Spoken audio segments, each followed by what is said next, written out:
Là, juste ici, l'animal que vous voyez, c'est un vampire de mer. Ce n'est ni un poisson ni un serpent.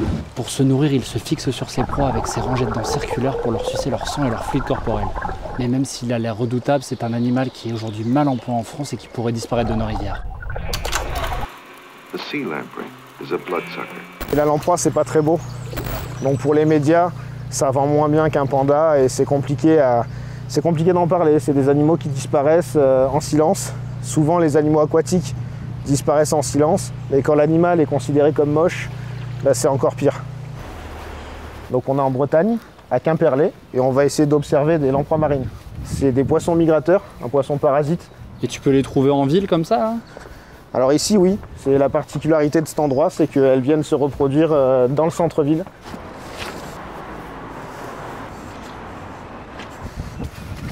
Ah, il y a un truc juste là, je pense que c'est une lamproie. Elle a dû s'échouer avec la marée. Et donc là, tu as le disque buccal. C'est avec ça qu'elle se nourrit en mer.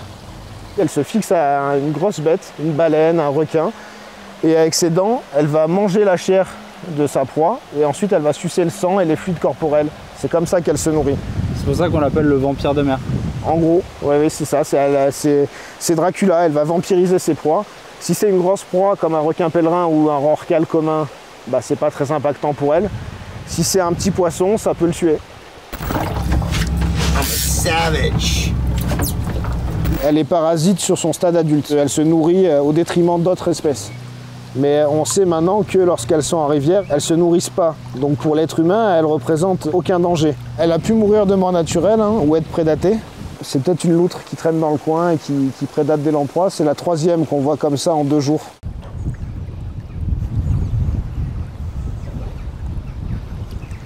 Je mets mes lunettes parce qu'elles sont polarisées et du coup ça permet de voir les lamproies, ça enlève le reflet en surface. Donc le nid est juste là. Vous avez 3 lamproies dessus. Il y en a une à l'amont et 2 dans le creux là. Donc c'est des animaux qui font en moyenne 70-80 cm de long. Ça peut atteindre 1,20 m quand même pour les plus gros individus. Nous on est arrivé en début de semaine pour faire des vidéos pour Brut.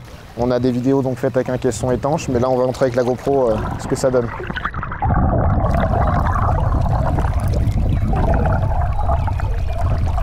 Et là, donc, elles sont en train de retirer les gros galets du fond de la rivière pour créer un dôme à l'arrière. Et dans ce dôme-là, tu vas avoir les œufs qui vont venir se mettre lorsqu'elles vont pondre. Parce que si elles pondaient à même les galets comme ça, sans créer de nid, et ben, tous les œufs ou presque partiraient à l'aval. Ils seraient mangés par les poissons, ils ne se développeraient pas et donc la reproduction serait vachement moins efficace. La lamproie est considérée comme un poisson migrateur, mais c'est pas un poisson. La gnade, c'est vraiment un genre à part. C'est un genre qui est très primitif. Ça a plus de 500 millions d'années. C'est contemporain des dinosaures. Mais elles vont disparaître à cause de l'homme pendant notre petite existence à nous, quoi. Là, on va aller sur un autre spot qui est un peu en amont, où il y a un joli parc en ville. Et où hier, on a vu quelques frayères avec quelques lamproies.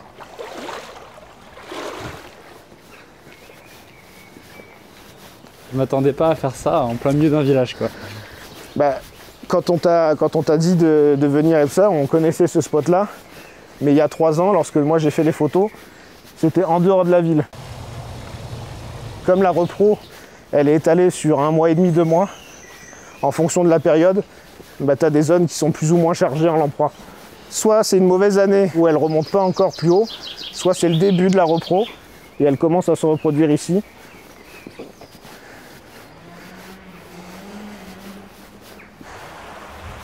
Alors le cycle de vie de la lamproie, il est particulier. Donc si on commence par la reproduction, on va dire que pour les adultes, c'est leur fin de vie. Donc c'est la dernière action qu'elles vont mener, après elles meurent. Les œufs déposés, eux, ils vont se développer, donner des larves.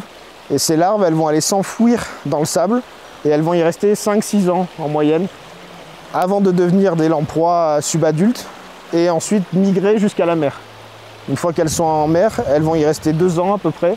Elles vont se nourrir donc en parasitant d'autres espèces et elles vont avoir une croissance qui est assez importante. Et quand leur taille atteint 70-80 cm, hop, elles remontent, elles se reproduisent, elles meurent et ainsi de suite, ça s'enchaîne.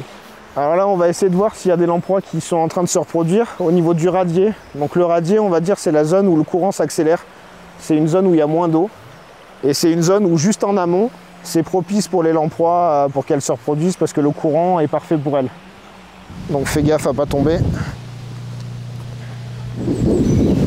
important pour les repérer. On va remonter tout doucement le lit de la rivière en faisant très attention aux marches pour ne pas marcher sur un nid. On remonte la rivière parce que si on la descendait, en remuant le fond, on risque de nuire à la visibilité et on verrait moins ce qu'on fait.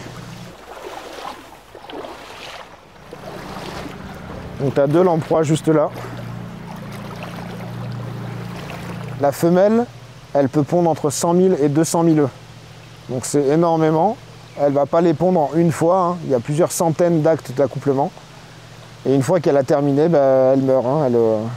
Elle est totalement épuisée, le mâle aussi. Et ils se laissent dériver et ils finissent par mourir dans le cours d'eau. Ah, elles vont s'accoupler. Bon, les lamproies, quand elles construisent leur nid, je t'ai dit, elles déplacent des galets vers l'arrière pour construire un dôme, mais elles laissent quelques gros galets au fond du nid. Et sur ces gros galets, il y a la femelle qui va venir se fixer, et le mâle ensuite il vient se fixer sur la femelle. Les 2 corps s'enroulent, et la femelle pond, et le mâle, lui, donc féconde les œufs. En reproduction, en gros, il y a 2 stratégies, la R et la K. Il y en a une, tu fais beaucoup d'œufs, enfin en tout cas beaucoup de petits, et il y en a peu qui arrivent à l'âge adulte. Et il y en a une autre où tu en fais très très peu, mais tu les accompagnes. Les mammifères et les oiseaux sont plutôt dans ce cas-là. Il y a moins de petits, mais il y a un élevage. Là, il y a la ponte, les œufs sont déposés dans le substrat, et après, c'est chacun pour soi. Et il y en a plein qui n'arrivent pas à l'âge adulte. Tu as de la prédation aussi, directement lors de la ponte. Mais là, tu as un petit nid, tu as un gros nid devant. Il y a celui qu'on vient de voir où il y a les 2 lamproies dessus. Donc il y a quand même pas mal de nids. Mais c'est peut-être des nids abandonnés en cours de construction ou les poissons qui ont déjà fini de se reproduire et qui sont morts après reproduction. Les raisons principales de sa disparition, c'est les obstacles à l'écoulement. Donc c'est ce qu'on appelle barrage, seuil. Et c'est pas un animal qui a la capacité de nage la plus développée. Donc dès qu'il y a une petite marche sur le cours d'eau, elle n'est pas capable de la franchir, elle se retrouve bloquée et elle n'atteint pas ses zones de reproduction. En plus de ça, il y a la pollution. Lorsqu'elles sont sous forme de larves, elles vivent dans le sédiment et c'est des organismes qui sont filtreurs.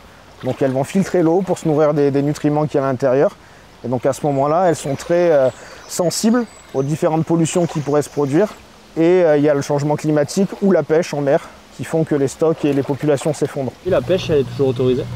Elle est toujours autorisée, oui, mais comme il reste moins de lamproies, ils en pêchent moins. C'est une pêche qui est assez localisée, hein. Tout le monde ne la pêche pas. Mais sur les grands fleuves comme la Loire, la Garonne, la Dour même dans les Pyrénées, il y a encore des pêcheries qui existent. Ouais. C'est un plat traditionnel dans certaines régions. C'est en danger, mais c'est pas protégé. Et tout ça fait que les effectifs globalement se portent très mal, comme tous les poissons migrateurs. Donc il y a l'association Bretagne Grand Migrateur qui va nous rejoindre. Et eux, ils mènent plusieurs actions pour essayer de protéger ces animaux et suivre l'évolution des populations. Il y en avait une ici hier, il y en a eu une au niveau des quais le premier jour où on est arrivé. Et là, quand on est arrivé ce matin, il n'y avait pas la lamproie. Donc Quimper, c'est connu que les loutres elles viennent jusqu'en centre-ville. Alors, les suivis aux stations de comptage à l'échelle de la Bretagne permettent de dire qu'aujourd'hui, les populations de lamproies marines ont chuté de 60% à peu près.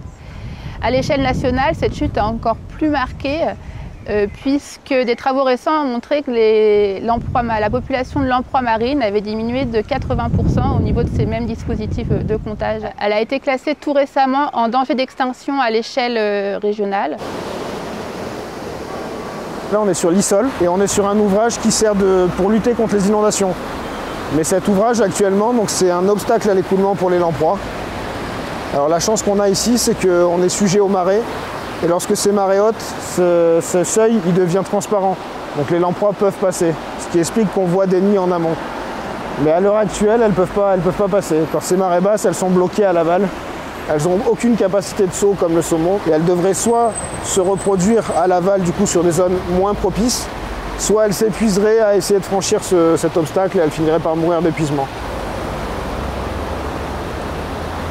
En France, il y a plusieurs dizaines de milliers d'ouvrages qui font obstacle à l'écoulement, dont la moitié ne sert à rien. On a des obstacles qui servent normalement à faire de l'électricité, comme les gros barrages. Il y a des moulins, il y a plein de choses qui ont été construites et aménagées dans les années 50. Mais actuellement, la moitié de ces obstacles ne sert à rien, n'a pas d'utilité. Donc une manière de favoriser l'abondance de cette espèce est de restaurer la continuité écologique en effaçant l'ouvrage jusqu'à la restauration de la continuité écologique en installant des dispositifs de franchissement type passe à poisson, ou de gérer les vannes lorsqu'il y a ce type d'ouvrage.